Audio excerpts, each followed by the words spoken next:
guys enjoyed that, right? That was a nice flock of wood storks and snowy egrets, and I guess the blue herons were in there too. That was pretty nice. And I want you to know what's going on there. There's these little shrimps out here. They're called krill, and the water's so low right now, these birds are all feeding on those little shrimps. So the water's so low here right now that we can walk all the way back to the dock. I'm not kidding you. It is walkable. You could just step off this boat and walk all the way back to the dock. And usually I tell people this is the part where I like to walk the Everglades. Yes. Since I'm a gentleman, I take the ladies first. Any brave women here walking with me? Yeah, no brave women here, really? Are you kidding me? And what's that captain saying? But guys, you can't walk. About a foot of water, maybe a half a foot where you're sitting with me right now. So let me make it to the front of the boat and tell you guys a little bit about this place. And I'll teach you a little bit about the Everglades.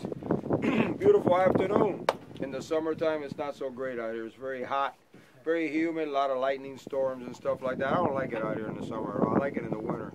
And it's about 10 right now. This is about the last leg of it right here.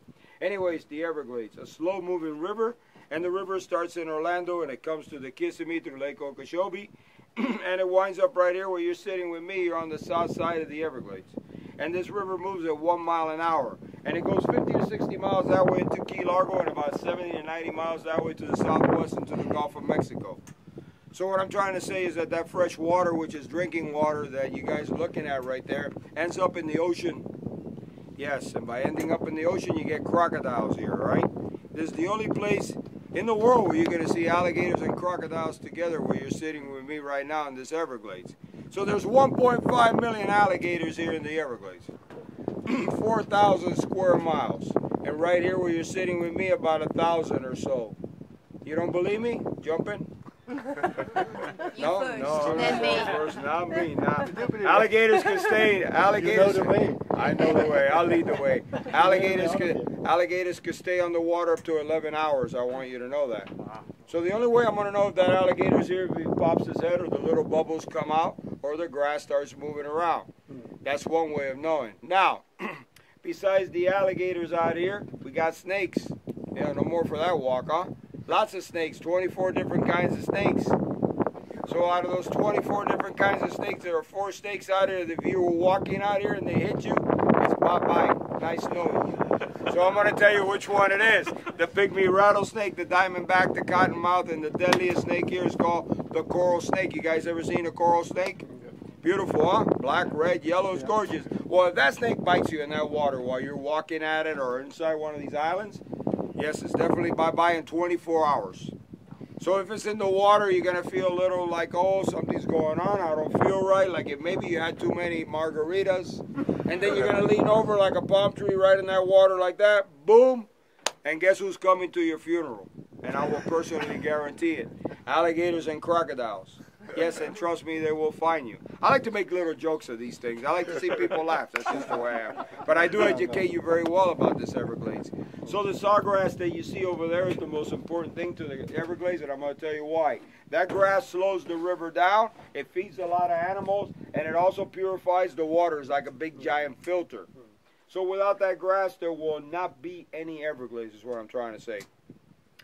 So it's a pretty nice afternoon here, huh? There's a snake out here that's bigger than any other snake, about 10 to 15 feet long. Can anybody guess what it is? Anaconda. No, no anaconda. If there was anaconda here, I won't be driving this boat at all. I won't even be working here. No, no anaconda. But we do have a Burmese python. You guys ever heard of a python? So here's a snake that's about 10 to 15 feet long. And if she wanted you, you're in big trouble. You know why? Because she's going to wrap around you. And then if she locks in on you right here, she'll open up her mouth so wide she can take your whole body down. Your whole body. Yeah, you seen it, huh? Yeah, they got a YouTube video of a snake like that, 15 feet long, taking down a 70 to 80 pound deer. She can take an alligator down about 5 to 6 feet without a problem. So invasive snake, let me tell you what it's all about. It doesn't even belong here. People introduced that snake into that Everglade. People have a lot of exotic pets here in Miami, so they buy a snake like that. They don't want it no more, and boom, out here it goes. Same goes for little alligators and crocodiles. Boom, out here it goes too. The day my wife gives me a hard time is going to be the same way. Boom. I need it like that one. Anyways. Boy, she ever heard me. People get a kick out of that one. When I'm trying to say that everything gets thrown in the Everglades, guys. And that snake is one of them. But one of the biggest problems was we had a hurricane 20-something years ago named Andrew, and there was a breeder out here, and a lot of them escaped. So there's men who hunt them down. Crazy is what I call them. I've been with these guys on a boat. So here they see a snake like that, they jump in the water, they grab it, they put it in a bag, and they collect a $50 bounty on the snake. You couldn't pay me $1,000 a foot to go after that snake, all right? A snake that could kill me, what are you, crazy? So we go catch the other snake, the guy goes, give me a hand cap. I go, what are you, nuts? I told you I was going to drive the boat. I don't even feel safe with the snake inside that bag. So the guys do this for a living. Well, hallelujah to you. That's great. Keep catching the snakes. I don't want no part of that catching snake stuff, all right? So they're trying to get them all, but that's not going to happen. They breed out here. And how do we find them? Very simple. They put a satellite tag inside the female, and when the breeding time comes, you know where all the boys are going to be. That's how they find these snakes. And hopefully they kill a lot of them because they're terrible for the Everglades, guys. So you're learning a little bit about this place, huh? And it is a gorgeous afternoon. So, let me tell you a little bit about the islands that you're seeing, but before I go to that part there, anybody have a question about the Everglades that you want me to answer you? Anybody have a question here? In the back? Anybody? No question? Not getting any questions today. I only had one question all day today. Yeah, you want to hear about my girlfriend besides my wife? No? Anyways, no questions. All right, let's educate you. The little islands are called heads, and they're 200 to 300 years old.